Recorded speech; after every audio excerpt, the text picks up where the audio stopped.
Hey guys, this is on Productions again, and I'm Senrei, and I'm back in Days of the Divine Part 6. Yay! Did you guys miss this series? I sure did. I did, yeah. Let's just go on with this. I can't remember what happened. Well, we're down in the place where Senrei is. And I do like Senrei a lot. It would certainly stop the abuse of their powers. Go. I don't think those Is the music too loud? I have no clue. I don't think those with power will want to let it go though. And now you know why I've been sealed up here. Enough of this. I told you what you wanted to know. Now, if that kid didn't send you, who are you? Well, I've been your follower my entire life. I think I'll remain it a little bit longer. Really? Yes, forgive me, but I have to leave now. I'll see if I can stop by again. Oh, look at that surprised face he had. I head back to my room. For now, my main concerns are answered. I can't remember what it was, though. Now I can finally catch some sleep. Looking forward to see you again, Senrei. When I return from the sacred sword room. It's already late in the night, yet. Oh, I don't like this guy. He's definitely suspicious. Madu? Bio. Hey, you said you got to bed early. Something got in between, but why are you up yourself? Well, you were wrong. About what? Some monsters do attack when you're asleep.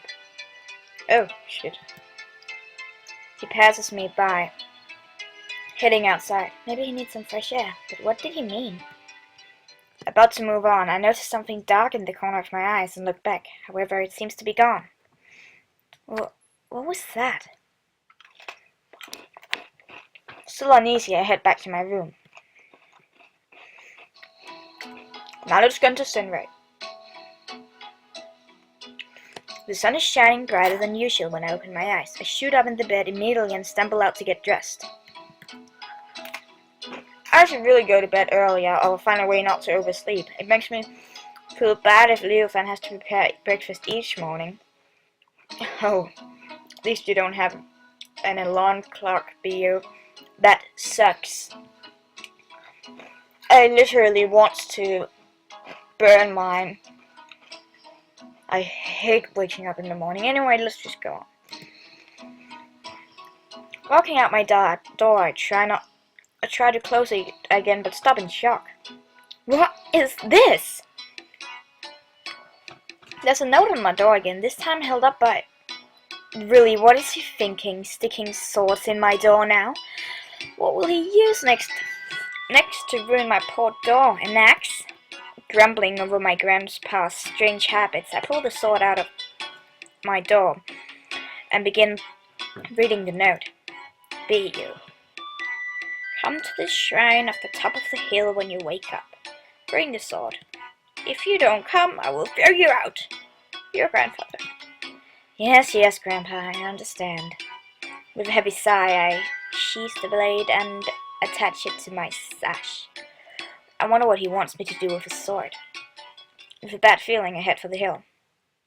When I arrive at the hill, Grandpa is waiting for me in front of the shrine with a blade of his own. I've seen that sword lying around our shrine once or twice. Good, you came. Stop blackmailing me into doing what you want. It's called giving something. I massage my temples tightly. So why did I need to come here? For punishment. Oh shit. What? You have been oversleeping and neglecting your duties, forcing Leofan to take over a part of them. Now there is no one for me to train in the art of the sword. Wait, you train him? Yes, for years, although he's a bit rusty now that his memories are gone, sadly. My mouth hangs open in shock. But why would I need to learn the art of the sword? At least force me to do a sane punishment, Grandpa. Oh, I'm not going to give you any special lessons. I don't have time for that. You're just here to take over his duty. Leofen's duty. Since when does that involve sword art? Grandpa points to the shrine and I looked at it confused. Each morning we come here to cleanse the shrine of monsters. What? He must mean animals. No, didn't I say monsters? I gawk at the forest and then back at the shrine. Anyway, since he's doing your duty all the time, it's only fair you do his. But I can't use a sword. You're a smart girl. I'm sure you'll figure something out. Besides, I'm fighting with you, and there aren't that many. That doesn't make it better. No, this is ridiculous, and I'm not following along with it. Stop whining. If you're my granddaughter and a proper shrine maiden, this is nothing. A few stray monsters haven't stopped me all these years. Grandpa, you're insane. Looking back at him, I can see him unheating his sword as well now. The sounds from inside quickly turns my attention back to the shrine. He's totally serious about this. I'm never joking about fighting monsters again. I hurry up and draw my blade while Grandpa urges me inside. Why do we have to do this anyway? I step back as something moves towards me, probably following the sound of our voices. A follower of the god is also responsible for his actions. Damn it! I strengthen my hold and readying myself for what's about to come. I still wasn't quite ready for reality to strike out at me this directly. While I step back with a gasp, Grandpa rushes in with his own blade. Battle cry!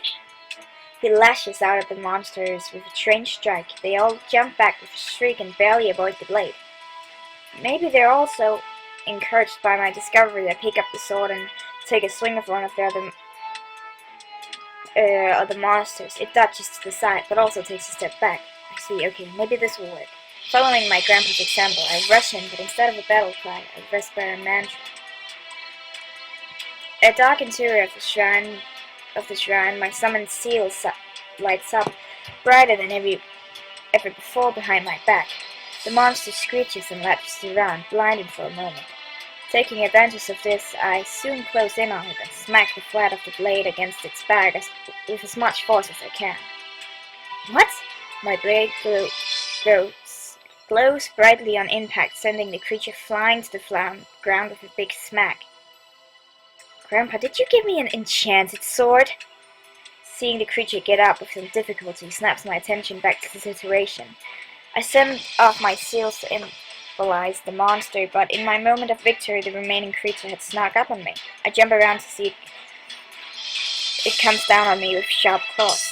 With strength I didn't know he possessed, Grandpa comes in and blocks the claws with his sword before pushing the monster back entirely. Following him with another battle cry, Grandpa fights the enraged monster as I stare in shock. Wait, monsters? There were two more of them. Looking around, I can see a monster lying knocked out on the floor while the others are trying to escape my seals, with little success. Well, that could have been worse. I begin with another mantra, and the seals start moving again. Summoning a few more, the seals lift both of them as the struggling monster screeches. Now, be good and stay in the forest. Flying out of the window, the seals head into the forest and vanish. I stop my mantra, relieved. Not bad, Bio. Grandpa comes back, sheathing his sword. What happened to the last one? Their bodies vanish when they die. Oh. Couldn't kill them. I shake my head. It's not like the monsters are to blame for this behavior. They were covered with some kind of black mist I've seen on the animals before. Senrei's mist must be making them restless and wild as well. Plus, I don't think I have the stomach to kill someone with my own hands, even if it's a monster. Chasing them off will do. That sword suits you. Keep it. He smiled! I stare in shock for a moment before snapping myself out of it. But are you sure? This sword is enchanted, isn't it? Why give it to someone like me? Grandpa nods. It was our ancestor's sword, the one who started this shrine, but you earned it. From now on, carry it with you at all times. I stare at the sword amazed. The blades look brand new, not hundreds of years old. You might need it later. Grandpa walks out of the shrine, leaving me behind, puzzled. Don't tell me we're doing this again. Tired, I ride back home with Grandpa. That was the most exhausting and strange morning of my life. I just want to do nothing for a bit. But as I head from my room, Leofan noticed me and ran up to me. Let's resolve this first. Bee, are you alright? Sort of. You know what happened? The other guests told me they saw you walking with a sword. Did he really let you fight the monsters in the shrine? He did. An uncomfortable silence lingers in the air. Stop music. I'll talk to him and make sure that doesn't happen again. Good, but wait, doesn't that mean you'll be the one doing it instead? Even if you did it in the past, in your current state it will be dangerous. Your grandfather will be there, won't he? And I'll have to learn it again someday. It's my duty after all. Just as your work lies with Senrei, this is my responsibility. I'm still worried, but for now we're not in agreement. We each have our responsibilities to the gods we serve. Senrei. The Senrei I met couldn't be more different from the one in the stories Grandpa told me yesterday. I don't know if he's still the trace of the old Senrei in there, or this is all that is left, but it's my responsibility to find out. I bid Leofan goodbye and spend the rest of the day doing small tasks around the shrine. My real duty starts at night. Yes, go into Senrei! With more experience by now, I descend the underground room for the third time. As expected, Senrei is sitting in the exact same position he was sitting in when we first met. I give him a good stare, wondering if he's actually doing some secret godly activity. Sadly, my only clues are the strange lights floating around his room. There are more than last time. Perhaps lights is the wrong word. Though they all give off some light, most of it is pitch black. However, there is one white light floating around. I wonder what they are. When I glance at Senrei, I jump slightly to see him look back at me. His gaze rests on my sword for a moment before he looks me in the eyes. Why are you spying on me? As if to deny the fact, I quickly step from my hiding place and walk up to him. I was just wondering what you were doing. Does it have something to do with those orbs? Orbs? He follows my eyes. Oh, the prayers. There are many prayers, and the emotion they carry is very strong. They become visible. They can be dismissed, but when they keep coming. He sighs, annoyed. Prayers? Why are most of them black? Because people are fools. And now the answer I'll understand. I keep staring at him silently for liberation. Although annoyed, he soon gives in. The color depends on the emotion people pour into their prayers. Black represents hate. My eyes widen as I stare at all the black orbs in the room. I wonder what it's like to be in a room filled with hate towards you for such a long time. Maybe that's why he's always in such a bad mood. You have a lot of hate here, or what about the white prayer? Let's ask about the right prayer instead of the black ones, because, look at the positive side. What does the white prayer mean, then? It stands for hope. Oh, I think that's my grandfather's prayer. Like I said, I'm your follower. I can't say I like you, but my grandfather has always respected you. He told me you were a kind and generous god. He looks at the white light. Then why don't you free me? Why doesn't he try to free me? I can't tell him I'm trying to understand him first. If I do that, he might just act nicer to convince me. I'm sorry, Senrei. Of course you are. But I'll keep you company, okay? What for? Liking you or not aside, I can't imagine it's fun being locked up in here.